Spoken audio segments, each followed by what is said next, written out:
Tak dobrý den, další naše video bude zase taková ňamka pro děti nebo pro kohokoliv a bude to krém karamel. První, co udělám, že už se mi tady rozpaluje pánev, nasypu do ní takhle cukr.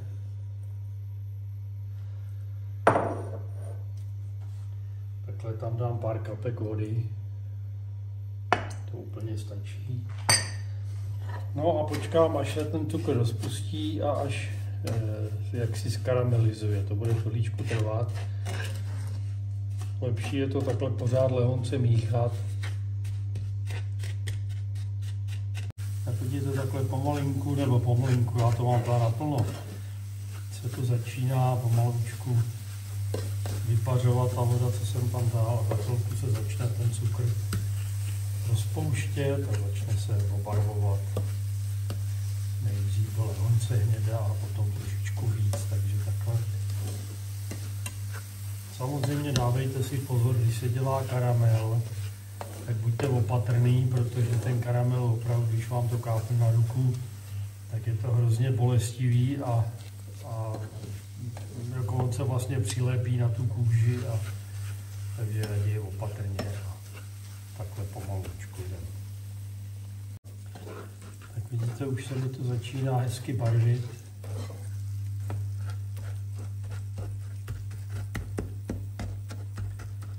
Tak říkám, opravdu buďte opatrný, žádný rychlý pohyby.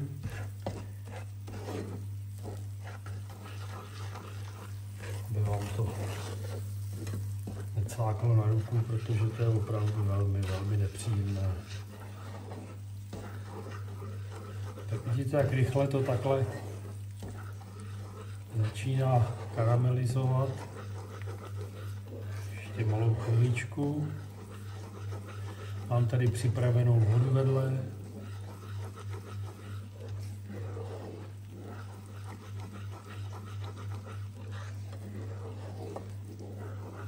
Teď už je to krásná barva. A ještě asi pár vteřin to nechám. Samozřejmě přepálit cukr není zas takový problém. V této chvíli myslím, že to je přesně ono. A pozor, naleju tam vodu.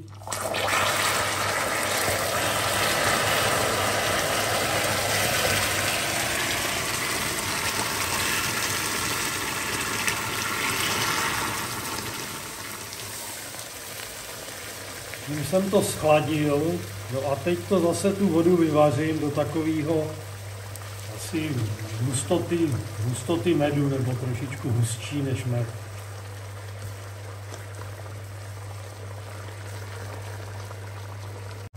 Takže vidíte, takhle se mi to vaří. Oni se mi tam udělali takový kousky, ale ono se to rozpustí. Samozřejmě je to cukr, tak mu nic jiného nezbyde, než aby se rozpustil. Jo, a takhle to hezky svařím, jak jsem říkal, na takovej hustší med. Tak vidíte, už to začíná lehonce housnout, ale to je ještě málo, takže ještě budeme takhle pomalu chvíli pokračovat, až se ta voda skoro vyvaří, samozřejmě ne všechna.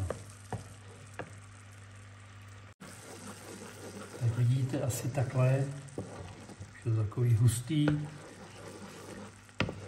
Takže to takhle stáhnu, neklepat, říká kameramanka. No a teď tady mám připravený takový ty, tomu říkáme kokotky na ten karamel, ale protože ne každý to má doma, tak jeden udělám takhle do takové misky, aby bylo jasný, že to jde i takhle. Takže takhle ten převařený karamel tam takhle dám. Takhle ho tam rozdělím do těch kokotek a do jedné misky.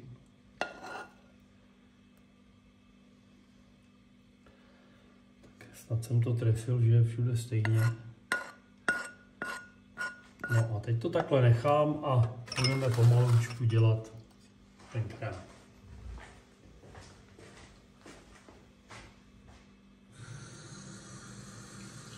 No a další věc, protože si tady do mísy dám takhle 4 vajíčka.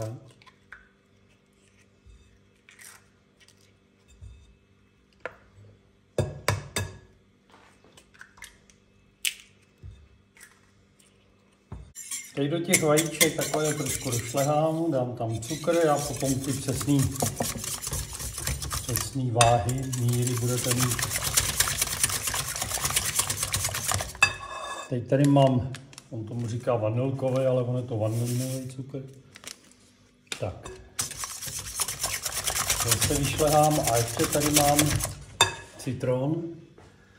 Takže zase, no, hezky jsem ho omyl samozřejmě. A zase takhle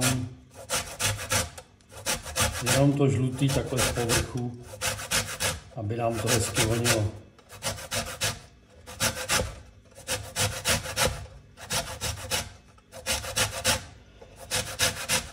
Tak já myslím, že na to, co tady máme, to stačí. Hops.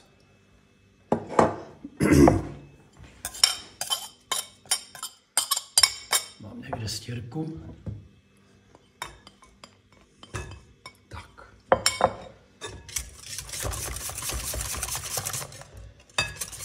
Teď to rozmíchám.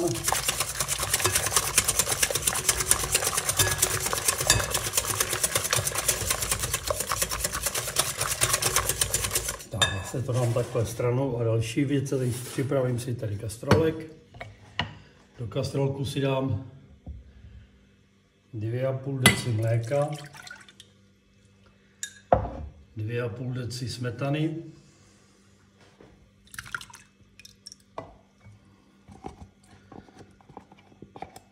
no, až se mi to podaří takhle všechno vyndat, tak to zapnu a budu pípat. Tak. No a teď je to o tom, že tuhle smetanu s tím mlékem přivedu k varu a potom ji naleju do těch vajíček s tím cukrem. Nikoli naopak. Když byste to udělali naopak, tak byste z toho taky mohli mít míchaný vajíčka.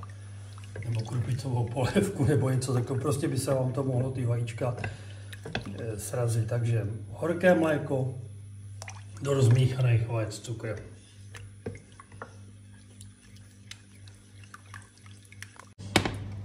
Tak vidíte, už se mi to začalo vařit. Úplně stačí. A teď to trošku rozmíchám a to vařící mléko leju do těch vajíček.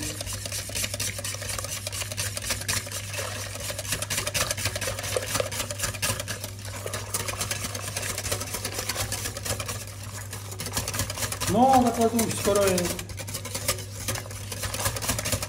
Takže to rozmíchám. Mezitím už jsem si zapnul troubu na těch 130 stupňů,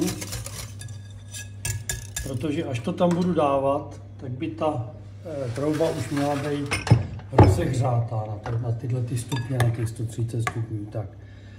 No a teď to takhle dáme. To tak vyjde asi po dvou. Takhle začnu u kameramanky.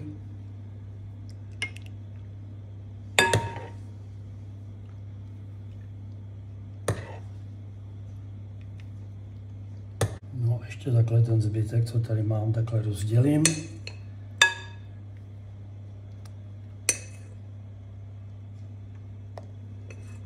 Tak kde je toho míň? Tadyhle třeba. Tak.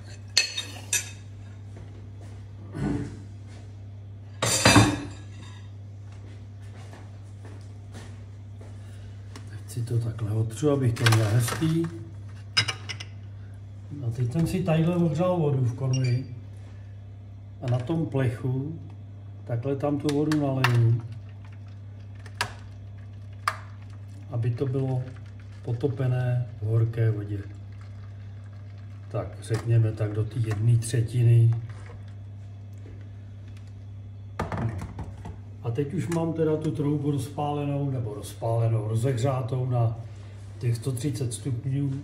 Dám to tam a nechám to tam 35 minut takhle pomalu dělat.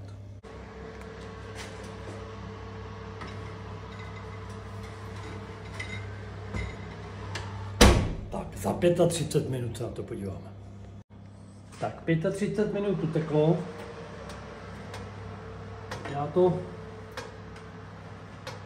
takhle vyndám, když tedy s tím takhle trošičku zaklepu, tak vidíte, že se to jenom lehonce vlní. Tak. Teď to nechám schladnout na pokojovou teplotu. Potom to přendám na plech, kde není voda, přikryju to folií a dám to do lednice. Tu folii hlavně proto, protože v lednici máte ledacos, aby vám to nechytlo nějaký pachy cibule, česneku, salámu a tak dále, takže to přikryjeme folií a pak si ukážeme, co dám. Takže už tady mám ten karamel asi tak po 8 hodinách v lednici.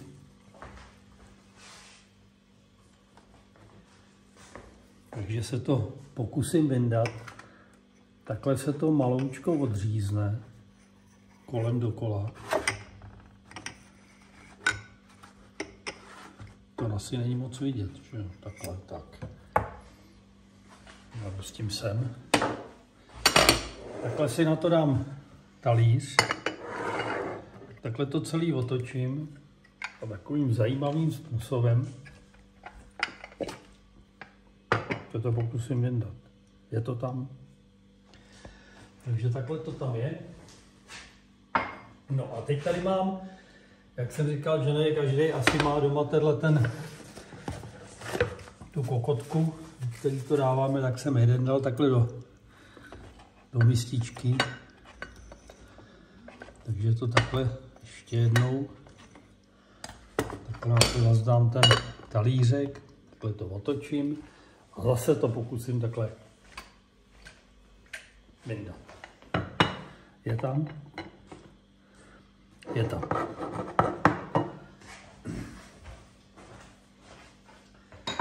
No a teď, aby to bylo trošku veselější, tak si ušlám trošku šlehačky. Tady mám připravenou misku. Dám tam šlehačku. Dám tam trošku cukru, jak říkám, je to asi na litr šlehačky je to 5 deka, takže tady jenom tak trošku a budeme šlehat, až tady to povede teď. To bude za chviličku. Takže šlehačku už mám skoro ušlehanou, ještě chviličku. Tak, to bude stačit.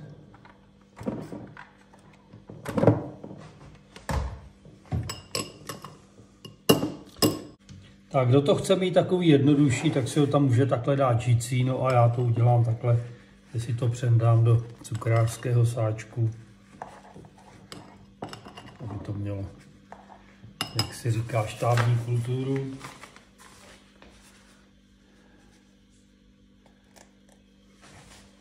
No a můžeme to takhle hezky pomaloučku nazdobit jeden.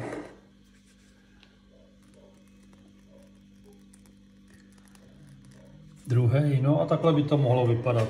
Když si na to dáte jahůdku, bude to o to hezčí. Ať vám chutná.